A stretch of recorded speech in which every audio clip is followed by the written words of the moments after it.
하나님 나라를 중심으로 읽는 성경 하, 중, 성. 안녕하세요. 일산하늘 꿈입니다. 성경을 무조건 창세기부터 읽으면 많이 어렵습니다.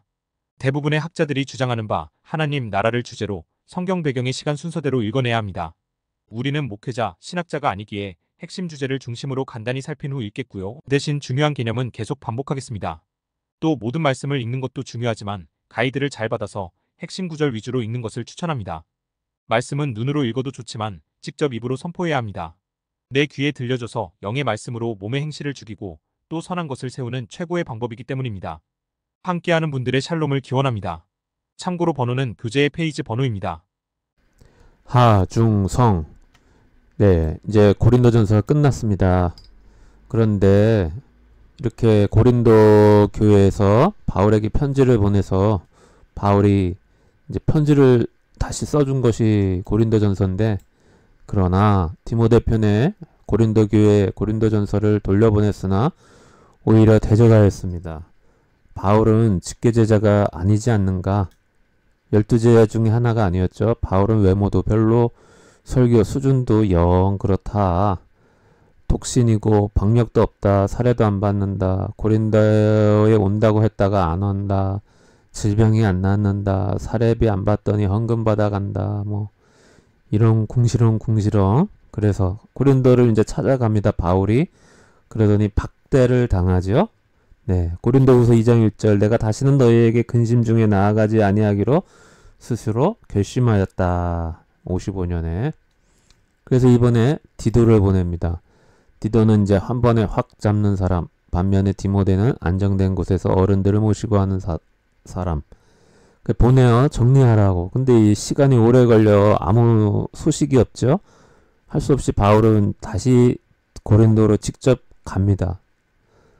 그래서 고린도까지 걸어서 가는데 드로아에서 복음의 문이 열렸지만 그냥 고린도로 계속 갑니다. 가다가 데살로니가에서 디도를 만나죠. 그래서 거짓 사도가 고린도 교회에 침투했다라는 것을 듣습니다. 그래서 그 자리에서 쓴 편지가 고린도 후서입니다. 그래서 고린도 후서 10장부터 읽어라. 그럼 더 이해하기가 쉽다라고 하시죠. 고린도 후서입니다. 위로하시는 하나님. 10장부터 13장 먼저 합니다. 바울이 자기 변호를 하지요. 11장 13절 그런 사람들은 거짓 사도요 속이는 일꾼이니 자기를 그리스도의 사도로 가장하는 자들이 있느라. 이것은 이상한 일이 아니다. 사탄도 자기를 광명의 천사로 가장하나니 그러므로 사탄의 일꾼들도 자기를 의의 일꾼으로 가장하는 것이 또한 대단한 일이 아니니라. 그들의 마지막은 그 행위대로 되리라. 베드로후서 2장 2절에서도 그러나 백성 가운데 또한 거짓 선지자들이 일어났었으니 예전에 구약 때 그죠? 이와 같이 너희 중에도 거짓 선생들, 거짓 사도 똑같은 말입니다. 있으리라. 그들은 멸망하게 할 이단을 가만히 끌어들여 자기들을 사신 주를 부인하고 임박한 멸망을 스스로 취하는 자들이라. 여럿이 그들의 호색하는 것을 따르리니 이로 말미암아 진리의 도가 비방을 받을 것이요 그들이 탐심으로써 지어낸 말을 가지고 너희로 이득을 삼으니 그들의 심판은 옛적부터 지체하지 아니하며 그들의 멸망은 잠들지 아니하느니라. 이렇게 말하고 있습니다. 고린도후서 12장 9절 나에게 이르시기를 내 은혜가 내게 족하도다. 이는 내 은혜가 약한 데서 강하여짐이라 하신지라. 그러므로 크게 도리어 기뻐하죠. 나의 여러 약한 것들에 대하여 자랑하리니 이는 그리스도의 능력이 내게 머물게 하려 함이라. 그러므로 내가 그리스도를 위하여 약한 것과 능력, 궁핍, 박해, 권고를 기뻐하노니 이는 내가 약한 그때 강함이라. 자, 타메온타 헬라어인데요. 영어로 더 나띵입니다. 나띵. 나띵을 전도하려면 약해져야겠죠. 역설을 이해하지 못해서 고린도 교회는 계속 이렇게 거짓 사도, 거짓 선생, 외적인 것을 이렇게 부풀려 가지고 목회하고 자기 세력을 넓히려고 하는 자들의 밥이 되는 것이죠. 오늘날 한국교회도 많이 비슷하다고 말씀드렸습니다. 이제 다시 1장으로 왔습니다. 위로의 하나님. 22절 그가 또한 우리에게 인치시고 보증으로 우리 마음에 성령을 주셨느니라. 2장 교회의 치리와 사후대처 용서와 그리스도의 향기. 10절 이는 우리로 사탄에게 속지 않게 하려 함이라. 우리는 그 계책을 알지 못하는 바가 아니로라. 14절 항상 우리를 그리스도 안에서 이기게 하시고 우리로 말미암아 각처에서 그리스도를 아는 냄새를 나타내신 하나님께 감사하노라. 우리는 구원받는 자들에게나 망하는 자들에게나 하나님 앞에서 그리스도의 향기다. 3장 그리스도의 편지 새 언약의 일꾼들. 그가 또 우리를 새 언약의 일꾼 되게에 만족하게 하셨으니 율법 조문으로 하지 아니하고 오직 영으로 함이니 율법 조문은 죽이는 것이요 영은 살리는 것이라. 돌에 써서 새긴 죽게 하는 율법 조문의 직분도 영광이 있어 이스라엘 자손들은 모세의 얼굴에 없어질 영광 때문에 그 얼굴을 주목하지 못하였거든. 하물며 영의 직분은 더욱 영광이 있지 아니하겠느냐? 바울의 율법관이죠. 바울은 율법을 정죄의 역할로 많이 인식하신 분이죠. 갈라디아서 3장 2절 내가 너희에게서 다만 이것을 알려 하노니 너희가 성령을 받은 것이 율법의 행위로냐 혹은 듣고 믿음으로냐. 여기서 율법은 전체 지키는 것과 함께 이방인을 구별하게 만드는 어떤 유대적이고 유대인의 특징되게 하는 것, 그것을 갈라디아에서 이제 율법 혹은 바울의 대부분의 그래서 이제 율법은 그 의미거든요. 예. 율법의 행위가 그렇게 중요했다면, 유대인이라는 게 그렇게 중요했다면 왜 유대인은 율법의 궁극 목적이신 예수님을 못 알아봤을까? 당장 자신도 그렇죠. 율법은 유대인 되게 하는 그 율법은 구원에 있어서 아무 것이 없습니다. 히브리서 8장 6절 그러나 이제 그는 더 아름다운 직분을 얻으셨으니 그는 더 좋은 약속으로 세우신 더 좋은 언약의 중보자시라. 구약과 신약을 비교하고 있죠. 특별히 그 시내산 언약과 비교하고 있습니다. 첫 언약이 무음하였더라면 둘째 것을 요구할 일이 없었으려니와 그들의 잘못을 지적하여 말씀하시되 주께서 이르시되 볼지어다 날이 이르리니 내가 이스라엘 집과 유다 집과 더불어 새 언약을 맺으리라. 로마서 3장 20절 그러므로 율법의 행위로 그의 앞에 의롭다 하심을 얻을 육체가 없나니 율법으로는 죄를 깨달음이라. 이제는 율법에 한 의가 나타났으니 율법과 선지자들에게 증거를 받은 것이라. 곧 예수 그리스도를 믿음으로 말미암아 모든 믿는 자에게 미치는 하나님의 의인이 차별이 없다. 로마서 4장에서도 율법은 진노를 이룬다 하죠. 로마서 2장 28절 무릇 표면적 유대인이 유대인이 아니요 표면적 육신의 할례가 아니니라. 오직 이면적 유대인이 유대인이며 할례는 마음에 할지니 영에 있고. 그래서 유대인이다 유대인이 아니다. 이제 구원받은 사람으로서 유대인을 가리키고 또 인종적으로서 어떤 유대인을 부정하는 것은 아닙니다. 바울은 분명히 로마서에서 나도 유대인이다 하면서 저 사람들이 원뿔이다 하죠. 골로새서 2장 11절 또 그 안에서 너희가 손으로 하지 아니한 할례를 받았으니 곧 육의 몸을 벗는 것이요 그리스도의 할례니라. 갈라디아서 3장 7절 그런즉 믿음으로 말미암은 자들은 아브라함의 자손인 줄 알지어다. 고린도전서 9장 21절 율법 없는 자에게는 내가 하나님께는 율법 없는 자가 아니요 도리어 그리스도의 율법 아래 있는 자이다. 고린도전서 7장 19절 할례 받는 것도 아무것도 아니고 할례 받지 아니하는 것도 아무것도 아니로되 하나님의 계명을 지킬 따름이라. 아까도 전에도 말씀드렸죠. 할례는 하나님의 계명과 분리해서 말하죠. 자, 그리스도의 율법 하나님의 계명을 묶어서 생각해 봐야 되겠습니다.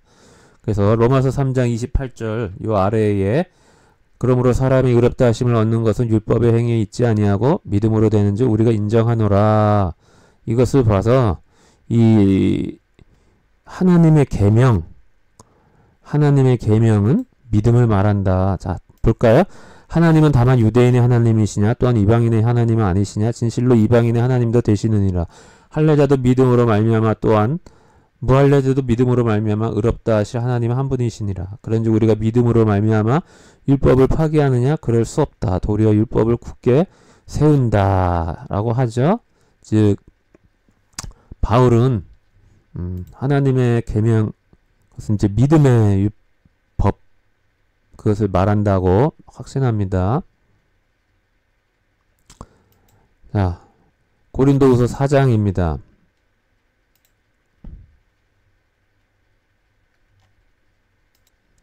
고난과 축복 4장 4절 그리스도는 하나님의 형상이다. 우리가 이 보배를 질그릇에 가졌으니 이는 심히 큰 능력은 하나님께 있고 우리에게 있지 아니함을 알게 하려 함이라. 우리가 사방으로 우겨쌈을 당하여도 쌓이지 아니하며 답답한 일을 당하여도 낙심하지 않고 박해를 받아도 버림받지 아니하며 거꾸로 뜨림을 당하여도 망하지 아니하고 우리가 항상 예수의 죽음을 몸에 짊어짐은 예수의 생명이 또한 우리 몸에 나타나게 하려 함이라. 우리 살아있는 자가 항상 예수를 위하여 죽음에 넘겨짐은 예수의 생명이 또한 우리 죽을 육체에 나타나게 하려 함이라. 그런즉 사망은 우리 안에서 역사하고 생명은 너희 안에서 역사하느니라. 고린도전서 4장 16절 그러므로 우리가 낙심하지 아니하노니 우리의 겉사람은 낡아지나 우리의 속사람은 날로 새로워지도다. 우리가 잠시 받는 환난에 경한 것이 가벼운 것이 지극히 크고 영원한 영광의 무거운 것을 우리에게 이루게 함이니 우리가 주목하는 것은 보이는 것이 아니요 보이지 않는 것이니 보이는 것은 잠깐 보이지 않는 것은 영원하다. 고린도전서 15장 40절 하늘에 속한 형체도 있고 땅에 속한 형체도 있으나 하늘에 속한 것의 영광이 따로 있고 땅에 속한 것의 영광이 따로 있으니 해의 영광이 다르고 달의 영광이 다르며 별의 영광이 다른데 별과 별의 영광이 다르도다. 죽은 자의 부활도 그와 같으니 썩을 것으로 심고 썩지 아니할 것으로 다시 살아나며 욕된 것으로 심고 영광스러운 것으로 다시 살아나며 약한 것으로 심고 강한 것으로 다시 살아나며 육의 몸으로 심고 신령한 몸으로 다시 살아나나니 육의 몸이 있은즉 영의 몸이 있다. 우리 안에 이 속사람 고린도후서 4장 16절에 말한 속사람이 영의 몸, 신령한 몸을 덧입는 것. 이게 구원이죠. 4장 18절 우리가 주목하는 것은 보이는 것이 아니다. 보이지 않는 것이니 보이는 것은 잠깐, 보이지 않는 것은 영원합니다. 물질계 천상계를 가리키죠. 인간은 영의 세계와 육의 세계에 걸쳐서 사는 존재죠. 영이 망가져서 육으로만 살게 돼버렸습니다. 육의 법칙이 있듯이 영의 법칙이 있는데 그 보이지 않는 세계를 바라보며 사는 것을 믿음이다 하죠. 저주는 직접적인 것이 있고 간접적으로 질서를 지키지 않아서 오는 것이 있죠. 그래서 영의 법칙을 잘 알아야 돼요. 교만하며 배우지 않으려고 하면 안 되죠. 예, 고성준 목사님 표현입니다. 육체의 소욕을 성령의 소욕과 일치시켜야 하늘에서 상급이 크다. 예, 혼이 바뀌어야 된다. 영은 그 자체로 완전. 중요한 것은 몸, 혼이죠. 영적인 삶에 포커스를 맞춰라. 불법의 영은 몰래 흘러 들어가나 성령님은 절대 그 사람 허락 없이 들어가지 않는다. 몸이 섞인다. 몸이 섞인다고 성령이 들어가지 않습니다. 통일교나 피가름, 통일교의 그 피가름 그것처럼 거짓말이 없죠. 구원은 회복입니다. 용서받고 율법의 요구를 이룰 능력을 받는 것, 존재가 바뀌는 것, 그죠? 기독교의 핵심은 영이 오셔서 우리가 예수님처럼 메시아의 제사장이자 왕 같은 제사장, 그래서 천상계와 물질 세계를 겹치게 하는 마지막에 예수님이 이제 충만케 하시지만 그죠? 그것이 우리의 구원입니다. 네. 우리는 아담 때 어떤 존재였냐면 죄 지을 수 있으나 죄를 통제 가능한 상태로 우리가 지어졌죠. 그런데 우리는 죄를 선택했습니다. 그래서 이제 어떤 존재가 되었냐? 두 번째로 죄 지을 수밖에 없는 존재가 되었죠. 하지만 예수님을 믿고 나서 성령님이 우리 안에 오실 때 우리는 다시 죄 지을 수 있으나 통제가 가능한 존재가 되고요. 마침내 여기서 말한 것처럼 고린도서에서 말하는 것처럼 이제 우리가 구원을 받게 되고 몸의 구원까지 다 받게 되면은 우리는 죄 지을 수가 없는 예수님 같은 존재가 되죠. 그죠? 영의 몸을 입게 될 때. 이것입니다. 이것이 가장 정확하게 표현한 것 같습니다. 고린도후서 5장 그리스도의 사신, 땅의 장막, 하늘의 집 9절 그런즉 우리는 몸으로 있든지 떠나든지 주를 기쁘시게 하는 자가 되기를 힘쓰노라. 이는 우리가 다 반드시 그리스도의 심판대 앞에 나타나게 되어 각각 선악간에 그 몸으로 행한 것을 따라 받으려 함이라. 고린도후서 5장 15절 그가 모든 사람을 대신하여 죽으심은 살아있는 자들로 하여금 다시는 자신을 위하여 살지 않고 오직 그들을 대신하여 죽었다가 다시 살아나신 이를 위하여 살게 하려 함이라. 그러므로 우리가 이제 어떠한 사람도 육신을 따라 알지 아니하노라. 그런즉 누구든지 그리스도 안에 있으면 새로운 피조물이다. 이전 것은 지나갔으니 보라 새 것이 되었다. 모든 것이 하나님께로 났으며 그가 그리스도로 말미암아 우리를 자기와 화목하게 하시고 또한 우리에게 화목하게 하는 직분을 주셨으니 곧 하나님께서 그리스도 안에 계시사 세상을 자기와 화목하게 하시며 그들의 죄를 그들에게 돌리지 아니하시고 화목하게 하는 말씀을 우리에게 부탁하셨느니라. 그러므로 우리가 그리스도를 대신하여 사신이 되어 하나님이 우리를 통하여 너희를 권면하시는 것 같이 그리스도를 대신하여 간청하노니 너희는 하나님과 화목하라. 하나님이 죄를 알지도 못하신 이를 우리를 대신하여 죄로 삼으신 것은 우리로 하여금 그 안에서 하나님의 의가 되게 하려 하심이라. 고린도후서 5장 21절 하나님이 죄를 알지도 못하신 이를 우리를 대신하여 죄로 삼으신 것은 우리로 하여금 그 안에서 하나님의 의가 되게 하려 하심이다. 갈라디아서 3장 13절 그리스도께서 우리를 위하여 저주를 받은 바 되사 율법의 저주에서 우리를 속량하셨으니 기록된 바 나무에 달린 자마다 저주 아래 있는 자라 하였음이라. 이는 그리스도 예수 안에서 아브라함의 복이 이방인에게 미치게 하고 또 우리로 하여금 믿음으로 말미암아 성령의 약속을 받게 하려 함이라. 고린도후서 8장 9절 우리 주 예수 그리스도의 은혜를 너희가 알거니와 부요하신 이로써 너희를 위하여 가난하게 되심은 그의 가난함으로 말미암아 너희를 부요하게 하려 하심이라. 히브리서 2장 9절 하나님의 은혜로 말미암아 모든 사람을 위하여 죽음을 맛보려 하심이라. 의, 복, 부요, 생명을 주시려고 하셨죠. 6장 사도 바울의 권면 은혜의 때 구원의 날 16절 하나님의 성전과 우상이 어찌 일치가 되리요 우리는 살아계신 하나님의 성전이라.